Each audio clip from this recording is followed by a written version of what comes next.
A terrifying vibration. What's that? Shakes British Midland Flight 92. There's the sort of grinding noises and smells in the cabin. What is it, the engines? It's obvious that the crew were pretty rattled by this. I'm thinking we've got a serious problem here. One of the worst crashes in British history has a stunning cause. It's very difficult to accept that such a basic mistake could be made. And changes commercial aviation forever. The learning points from this instance have been game-changing.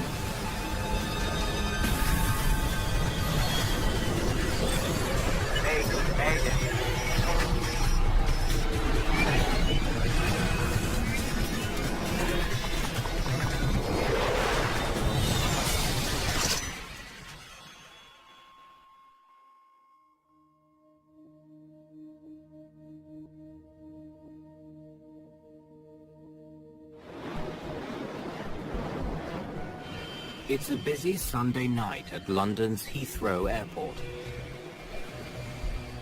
The crew of British Midland Flight 92 is completing final takeoff preparations for a short flight to Belfast, Northern Ireland. Why don't you let them know we're ready to go? Will do. Hey, ladies and gentlemen, welcome aboard.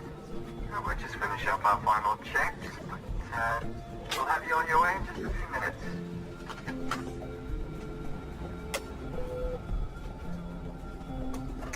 There are 118 passengers on the evening flight, including British soldier Nigel Baldwin, returning to duty in Northern Ireland. I was excited, just had an exciting weekend making the final arrangements for our wedding, and I just settled back like everybody else, to what I thought was a comfortable flight.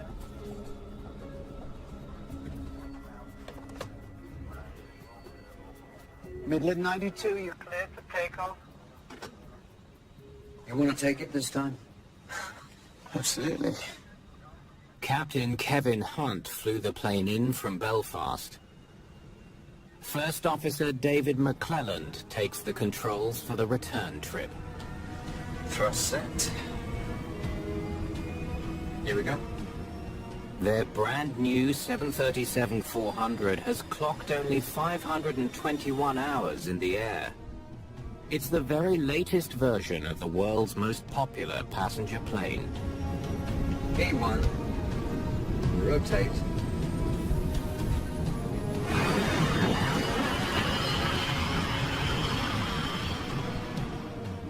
The flight is scheduled to take just 75 minutes. Midland 92 cleared, flight level 350. As Flight 92 clears the busy airspace around Heathrow, the controller permits the crew to climb to their cruising altitude, 35,000 feet. Flight level 350, Midland 92.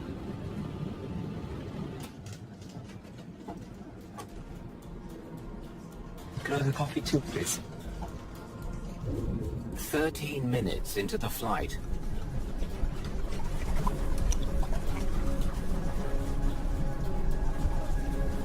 What's that?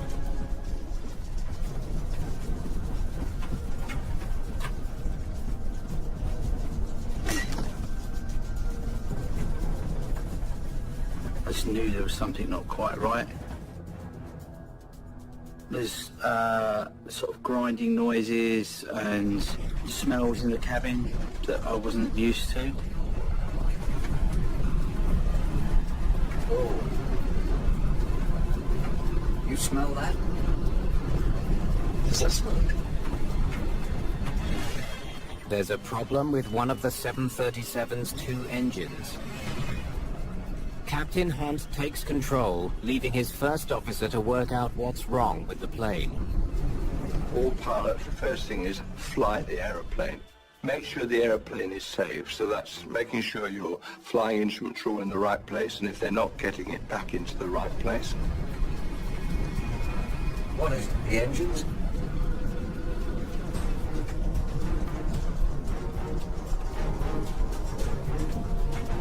It shouldn't be happening.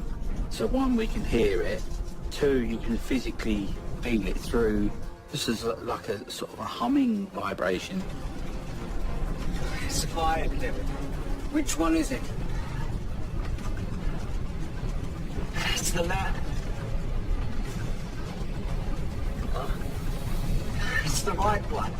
I think with the noises and everything, they realised very rapidly it was something to do with one of the engines. It was the root cause of A, the smoke, and B, the vibration and the noise.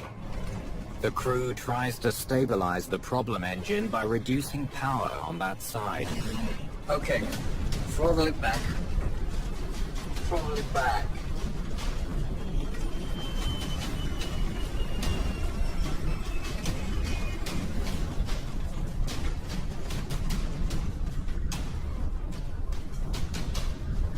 It'll be all right now. And I'm thinking, you know, they've got all these controls in the cockpit. They know what they're doing.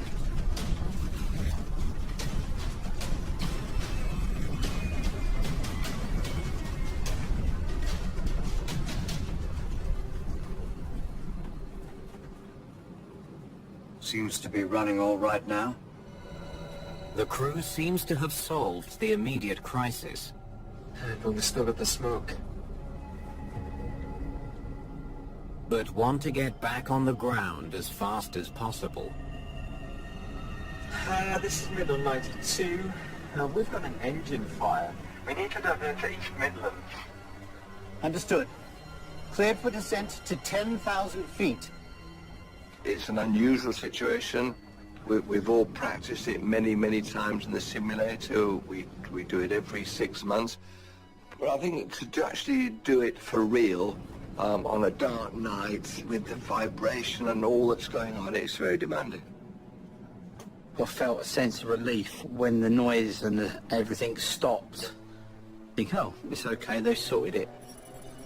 Flight 92 is just 15 minutes from East Midlands Airport. It's closer than returning to Heathrow. Shutting down now. The crew springs into action. They shut down the engines so that the fire doesn't spread. In the cabin, Nigel Baldwin is struggling to stay calm. There was that heightened sense of that little bit of fear there, you know, in the back of your mind, what if? I think there's always that what if when you're flying.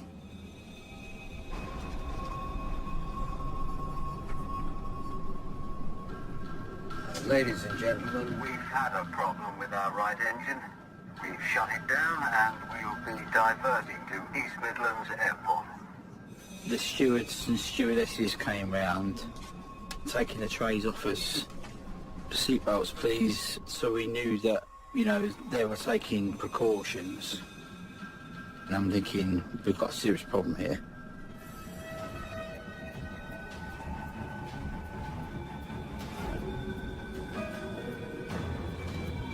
landing lights.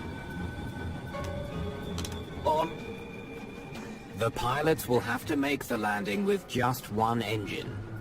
Flaps 1, please. To land safely at low speed, Flaps 1. the pilots need to set their flaps to increase lift Power, please. and call for more power from their one remaining engine.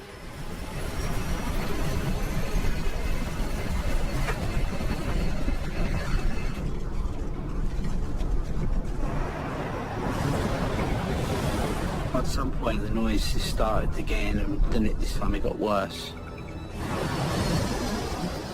The pilots face a terrifying new danger. We're losing another engine. Incredibly, the left engine is now failing. Their plane could soon have no engine power at all. Fire bell number 1. An alarm warns the pilots that fire is consuming the engine. Flight 92 is less than 1,000 feet from the ground. The pilots need to think fast. Try relighting the other one. They try to restart the engine they shut down. It's not... I can't seem to... It won't start. One engine is dead, the other is in flames. I remember the flames coming over the top of the engine, and it was sort of looking around the sides. I have to stretch the glide. Captain Hunt pulls up the nose of the plane, hoping to stay in the air long enough to reach the airport.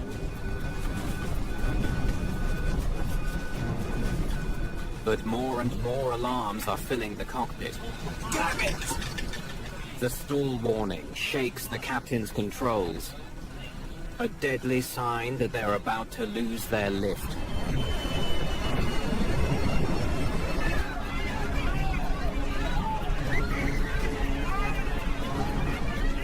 There were people screaming, there were people crying. Yeah, having fear for their lives.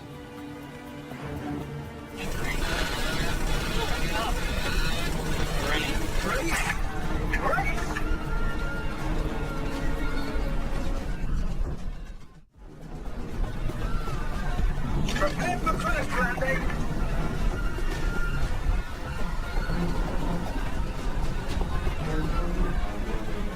It was like, brace, what do we do? Boom.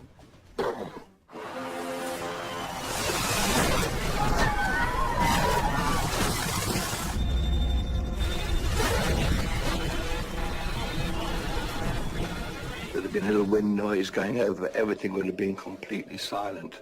So it would have been extremely strange sensation.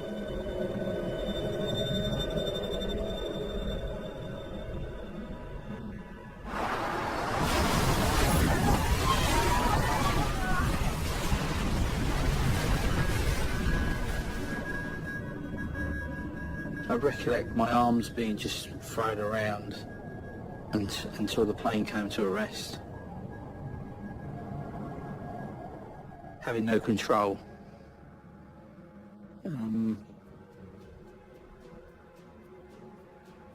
That's quite eerie, actually.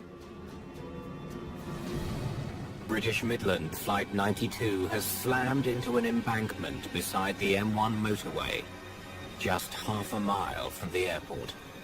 It would have been just 15, 20 seconds more power before that engine had failed. They'd have got there so heartbreakingly close.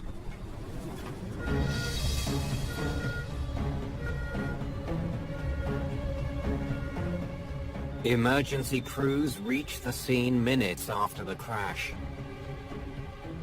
But getting to the survivors proves to be a huge challenge.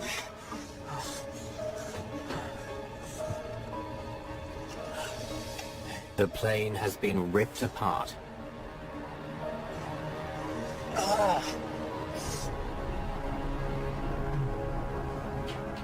While emergency workers struggle to clear debris, Nigel Baldwin does what he can to help a fellow passenger. Come on. Got to get you out. I had to bring her onto my chest and pull myself backwards along the cables and girders that were left because of the plane was... The only way I've described it as a chicken carcass after a Sunday roast, weak and feeble.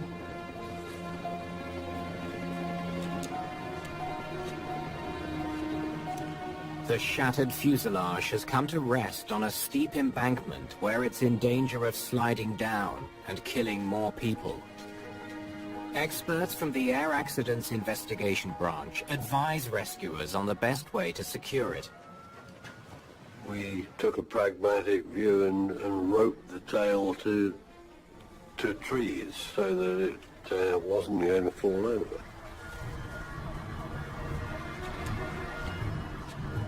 A dense tangle of broken seats is making it difficult to reach the survivors.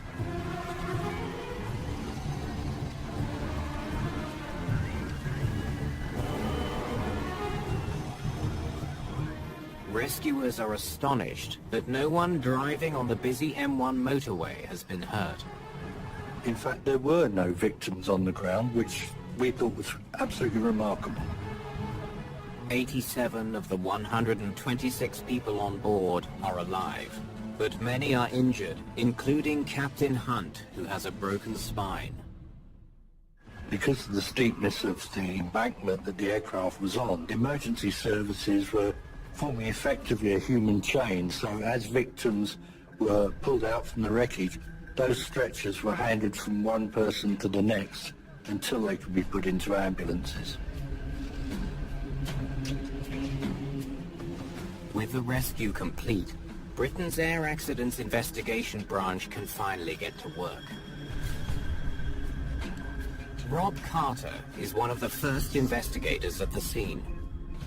We arrived at the crash scene very late into the evening. All the emergency services were there, ambulance, fire, police. Some press people were just beginning to arrive. Tremendous amount of activity, and it took a minute to really assess just what was going on.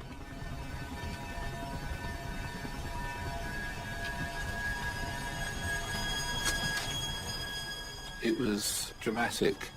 Walked into the nose section, and I'm looking up at the ceiling, up at the roof of the aircraft. There are no overhead bins. That's really odd. And I realized, where is the aircraft floor?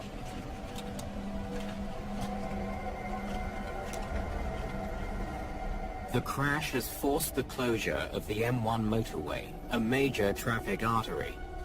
Investigators need to work as quickly as they can. Their first priority is getting their hands on the plane's black boxes, or flight recorders. Recovering the flight recorders, of course, is a very major priority at the beginning of an investigation, because they have to be sent away, they have to be downloaded and interpreted. Meanwhile, Rob Carter learns what he can from the layout of the crash site. I wanted to understand where all the bits of the structure of the aircraft were. And that led me up onto the embankment where the aircraft had had its first impact. Looks like the landing gear hit here. The plane has left deep gouges in the ground along its path. They give Carter his first hints about how the crash unfolded. The marks showed almost in a textbook form the attitude the aircraft was in when it hit the ground. The direction it was going, the position it was in. It was really helpful for developing what happened. Got close enough to see the runway lights. It must have been very devastating for the crew and for everybody on board. It's becoming clear the plane didn't have the speed it needed to reach the runway. The question is why? I think all of the team, their first impression was that this airplane seems to have had some problem with engine power. The aircraft just, didn't have the power to make it to the runway. Damn it! The pilots are too badly hurt to be interviewed. For now, investigators learn what they can from the controller on duty the night of the crash. They said they had an engine failure. The controller explains that the crew reported a problem about 20 minutes before the crash. This is middle light of 2. We've got an engine fire. We need to divert to East Midlands. Understood. Clear for descent to 10,000 feet. The controller's story raises a question. The 737 aircraft has 2 powerful engines. How could a fire in one of them cause a plane to crash? The fatal crash of a British airliner near a busy motorway has frightened air travelers across the United Kingdom. AAIB engineer Chris Pollard heads up the investigation's engine team. If he had had one good engine, there would have been no issue about landing. So that was the initial mystery to solve. Damage to the engine fan blades soon confirms the investigators' hunch. The plane didn't have one good engine. Neither of them was working at the moment of impact. Both engines showed pretty low speed rotation at the impact. So it was a question of sorting out why they were both there. Dual engine failure is incredibly rare. When it does happen, investigators know there's one thing they need to check immediately. Okay, let's see if we can rule out the obvious. Was there water in the fuel? Because, of course, the fuel is the one thing that is common to both engines. If there was water contaminating the fuel, it should be easy to detect. Right. Water is heavier than jet fuel and will sink to form a visible layer. So, no water at all. Okay, so we can strike out the fuel. On Flight 92, however, fuel was not the problem. There's no sign of fuel contamination, and the tanks weren't empty. Flight level 350, middle of 92. There's another possibility. Birds are a huge hazard for aviation. When they get ingested by jet engines, they can do enormous damage.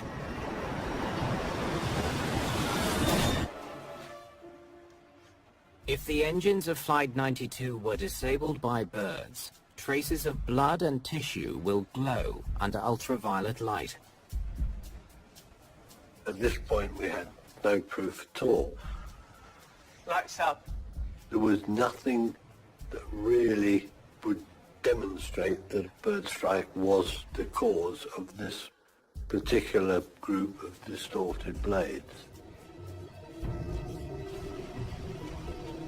Flight 92 crashed less than a mile from the town of Kegworth. Many witnesses saw the plane coming down with an engine on fire.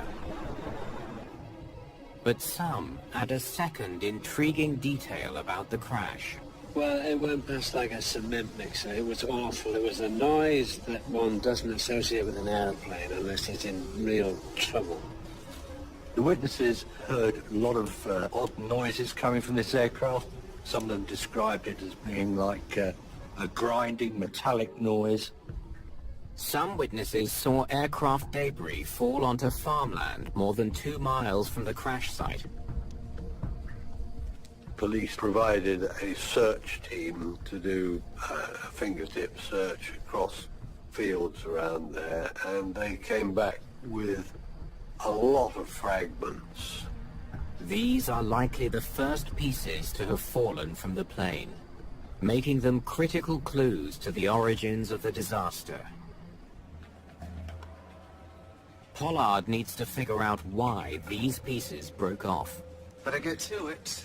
The answer will tell him what caused the engine trouble that triggered the diversion to East Midlands. While Pollard works on the engines,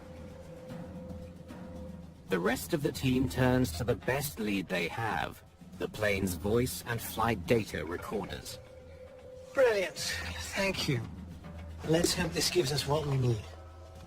I think it took several days to actually download and make sure that what we got was the correct data and we were interpreting it correctly. The flight data recorder captures more than 60 parameters, including engine performance. So the right engine stops here, and the left gives out more than 15 minutes later here. Whatever the two problems were, they didn't happen at the same time. Let's hear it.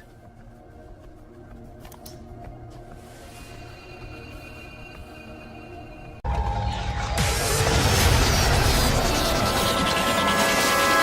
elegant weapon for a more civilized age.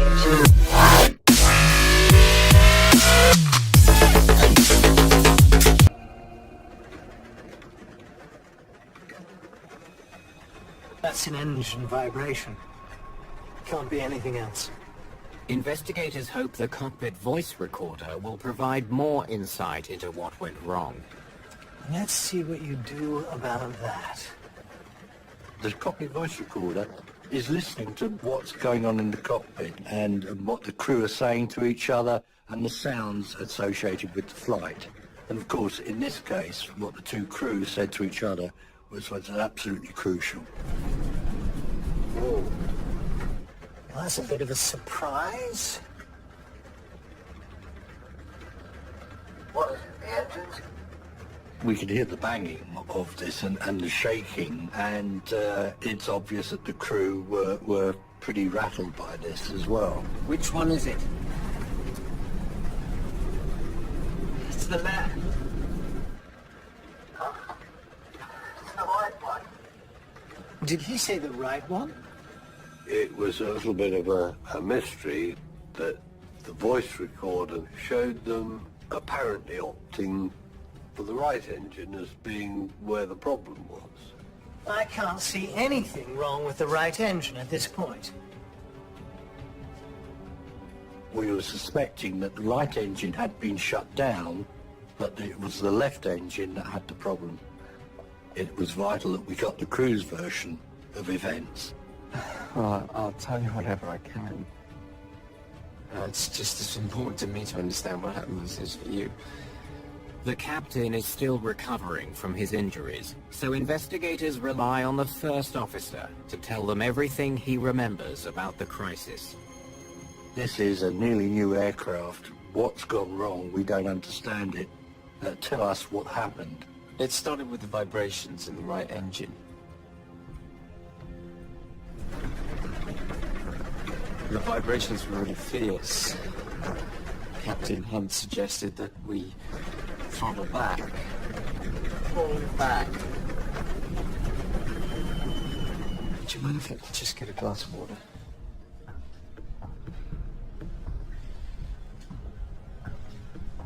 Obviously, I did as Captain Hunt suggested. We throttled back the right engine and the vibration stopped. Seems to be running all right now. The vibration and the noise went away, so it would have indicated to them we've done the right thing. Investigators are forced to consider an unusual theory. This could be two unrelated engine failures. Fire on the left side, and an entirely different one on the right side. Chris Pollard scrutinizes engine debris recovered from farmland near Kegworth. Every fragment is a potential clue about what happened to British Midland Flight 92. Some bits were extremely small. It is actually a tribute to the quality of the search that we got as much as we did. One fragment stands out. Gotcha. It shows clear signs of metal fatigue. Because of where it was found, Pollard believes it was almost certainly the first thing to break on the 737. If we assume that the fatigue failure was the first failure, that would have lost about 4 inches off the end of one of the blades. The finding could explain how the engine failure began. Even one broken fan blade can disturb the flow of air through an engine, causing it to surge, a process similar to a car backfiring. What is it, the engines? The engine tries to find a new balance, and to do that, it rattles around. It'll be all right now. It would have been a lot of physical vibration. The passengers reported that it was like the sound of, in a tumble dryer, of rocks and stuff being thrown around. It would have really been quite violent. No two fan blades are ever exactly the same. Pollard hopes a metallurgical examination will tell him which engine the weakened blade came from. Although the blades were all nominally of exactly the same alloy, there were, if you started to look in the sort of parts per million analysis of these things, there were slight differences between each blade. Pollard soon has an answer. Blade 17, left engine. The blade that broke first and caused the vibration came from the left engine. Investigators now face a troubling question. Why did the pilots shut down the right engine if the vibrations were in the left? A crew this experienced? It's hard to believe they would shut down the wrong engine. Pilots have an array of instruments that tell them about the operation of their engines, including one that measures vibration. I think there was a lot of skepticism from the operations inspectors, the pilots on the team, because here we have a very experienced, well-qualified crew, a captain in particular. Which one is it? It's the left. No. It's the right one. And it's very, very difficult to accept that such a basic mistake could be made. Okay, so let's see if the left and right got swapped somehow. Investigators wonder if a faulty engine gauge gave the pilots the wrong information about which engine was breaking down. It had happened in the past once that the engine instruments had been cross-connected. So the left instrument was telling you what the right engine was doing and vice versa. Okay, so it looks idiot-proof to me. There's no way the left and right got switched. The connectors that connect onto the back of the instruments were effectively what's known as clogged, which means that you can't fit left to right, right to left. The tests are conclusive. The engine gauges work perfectly, and it's not possible to connect them to the wrong engine. There's another possibility. The vibration may have been so severe that it became impossible to read the shuddering gauges. This could be something. An American 737 captain had had one of these onset of serious vibration, and he said the whole instrument panel just vanished into a blur. He couldn't see a thing. It was a huge concern because their engines are shut down around the world, I'm sure many times a day. Very, very seldom is it the incorrect engine. So it was a standout moment, really.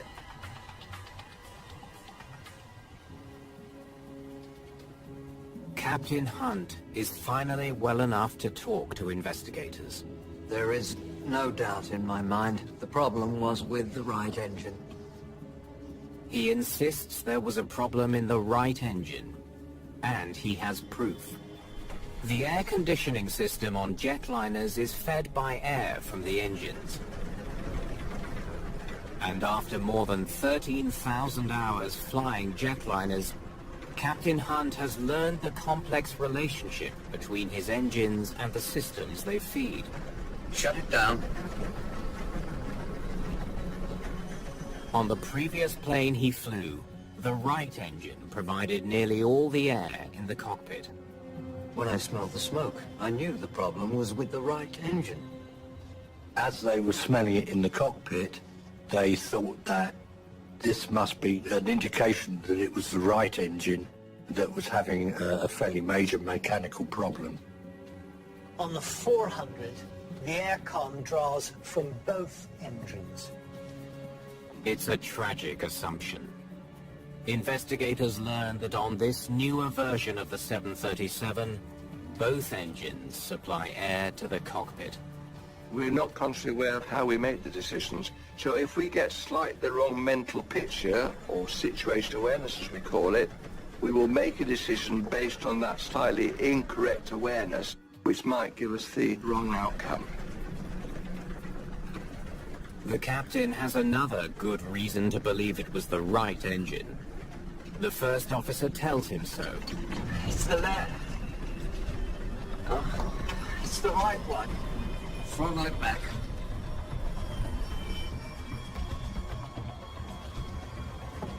I just stumbled over my words, that's all. I don't think we'll ever know why he changed his mind mid-diagnosis. We're talking to people who've just been through the most traumatic thing, and asking them to explain their thought processes. Right, here are gauges. The layout of the cockpit instruments may provide a partial explanation. Right engine. Right. See, I can see how you messed this up. The gauges that measure vibration sit on the right side of the panel. Under stress, the first officer may have thought they correspond to the right engine. The problem is definitely in the right engine.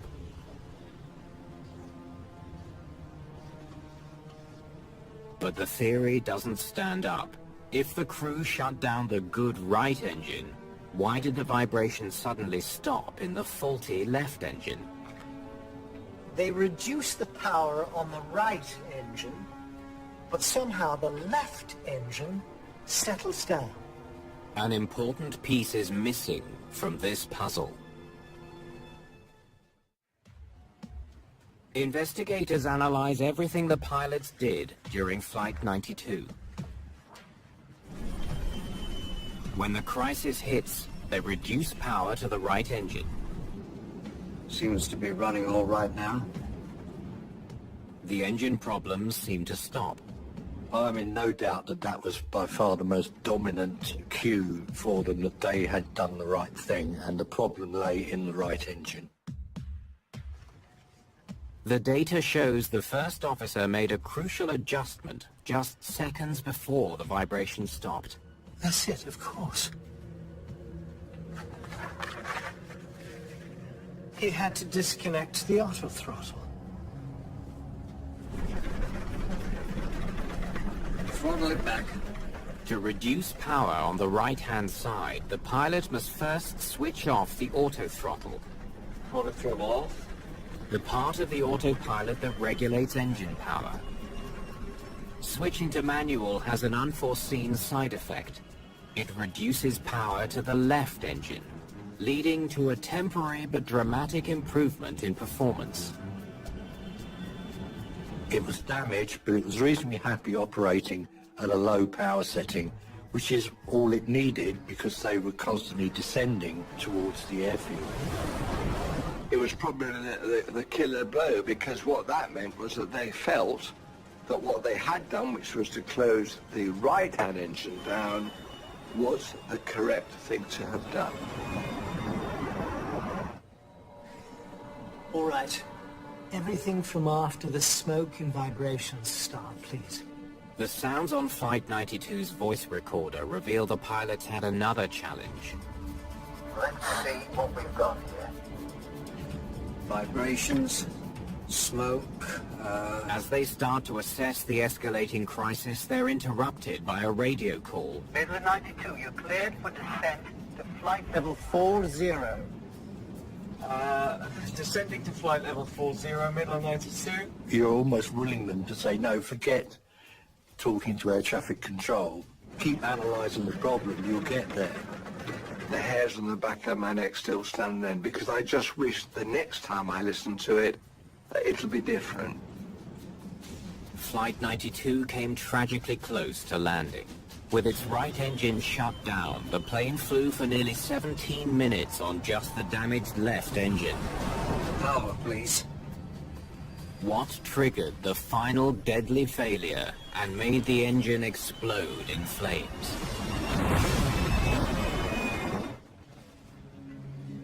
Inside the left engine, Pollard has found deep scratches cut into the soft acoustic lining that muffles engine noise. The marks suggest a theory about the failure. Quite clearly, there was relatively little damage done at the first failure. We thought one of the blades, if it flew forwards, it could embed itself in the soft material, which is the acoustic lining of the intake. Pollard suspects that when the first blade snapped, the broken tip became embedded in the acoustic lining. Power, please. When the crew increased power, the extra vibration shook the fragment loose into the engine, setting off a cascade of destruction. We're losing another engine. It knocked a bit off another blade. Now we had two bits going round the engine, and it built up to a sort of calamitous failure of lots and lots of blades. There was another opportunity for the crew to identify their mistake. Passengers who sensed the error. I knew something was wrong when I heard that announcement. Ladies and gentlemen, We've had a problem with our right engine. We've shut it down and we'll be diverting to East Midlands Airport. I partly wanted to say, excuse me, there's a problem with the left-hand side. Can you not see that? And you're saying it's the right-hand side. But a little bit we was going, don't interfere. They know what they're doing. The crew tries to restart the engine they mistakenly shut down, but they're too close to the ground. At the time that the engine failed for good, there was insufficient time to get the other engine started, because startup of a fan engine takes an appreciable time. With no engine power, the crash is inevitable.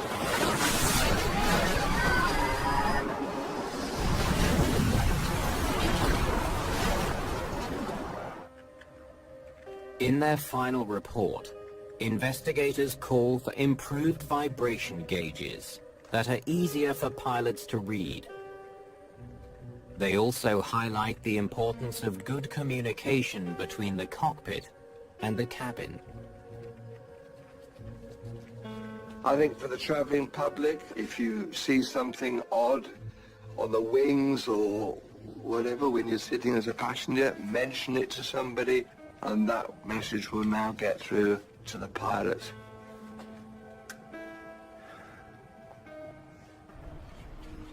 The cause of one of Britain's worst air disasters is now clear. But investigators think this crash still has more to teach them about saving lives. This was right on the edge of what was a survivable accident, and that was what made it so important that we dig into the issues in this to see how that figure could be improved. 79 people survived the crash of British Midland Flight 92, but many of the survivors were badly hurt.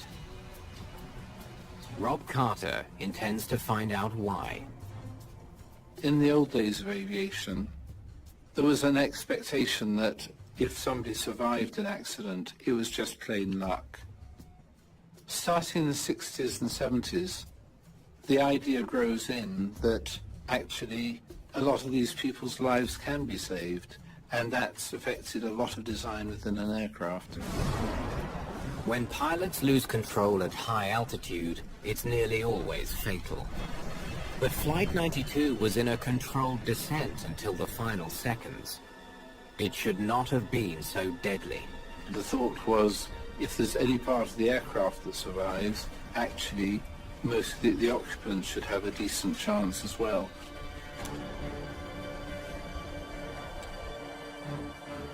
Medical records provide details on the injuries of every passenger. It was a very emotional time. This is a very human business. We wouldn't be in it otherwise.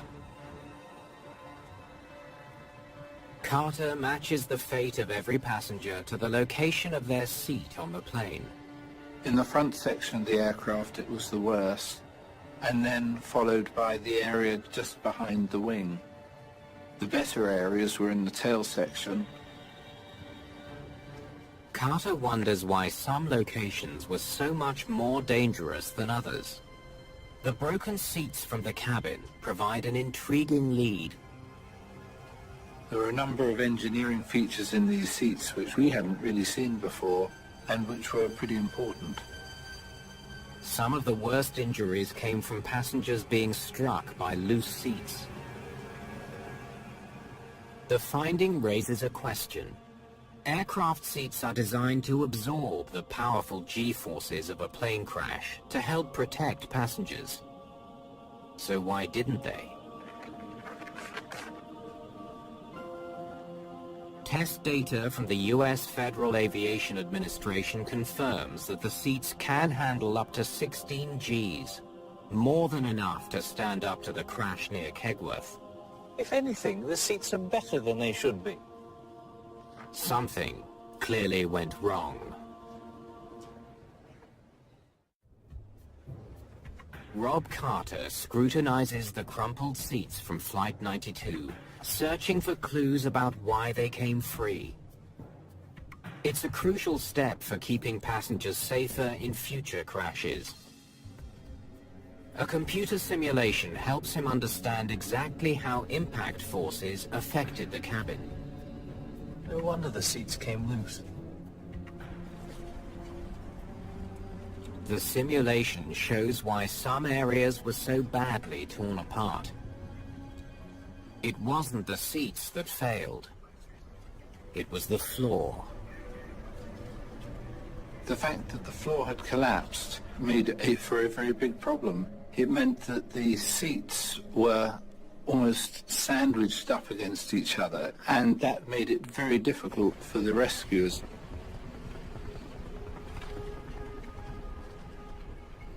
During a crash, the seats are designed to stay securely bolted through the floor to the strong metal frame of the airplane. There's no particular point in having seats which are much stronger than the floors they're sitting on.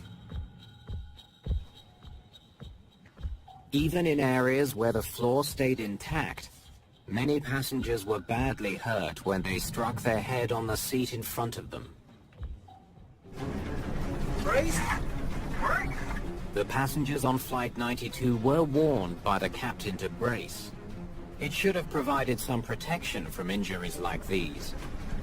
Before this accident, it seemed to me that a lot of airlines would have a lot of different recommendations for brace positions, and I don't think they were particularly scientifically founded. Carter analyzes the brace position recommended by airlines in the UK.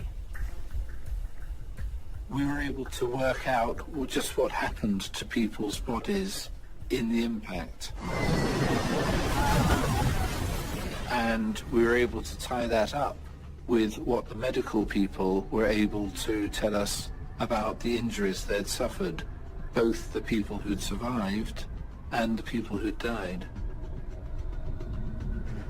The results are dramatic, revealing serious problems with the recommended brace position.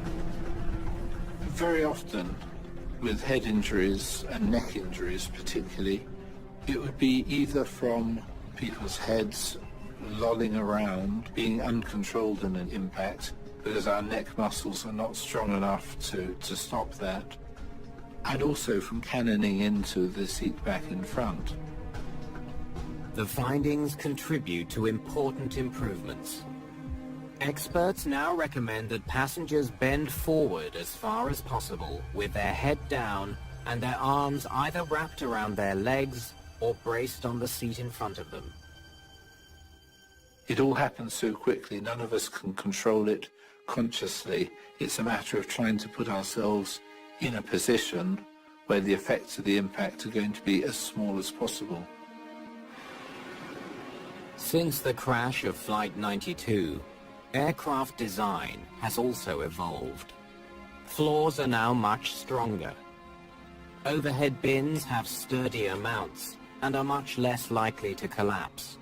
What was very heartening was that the attitude from the regulators, and particularly from the aircraft manufacturers, was that it really mattered that the overhead bins had come down, that was something that was simply not tolerable, and the manufacturer took huge efforts to make sure that that sort of thing would not happen again.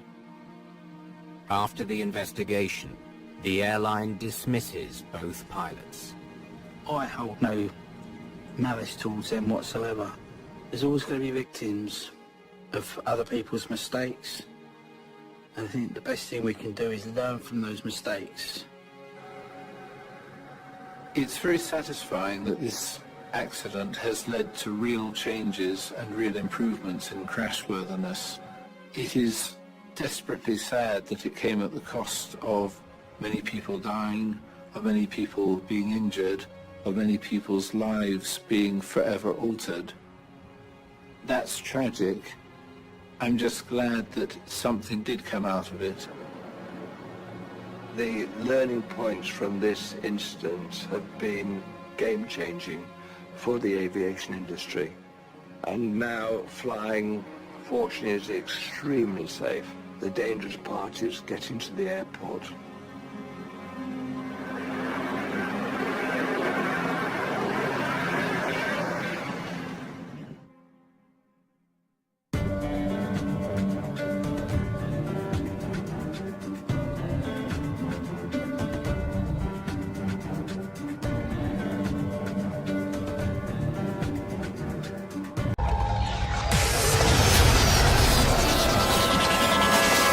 An elegant weapon for a more civilized age.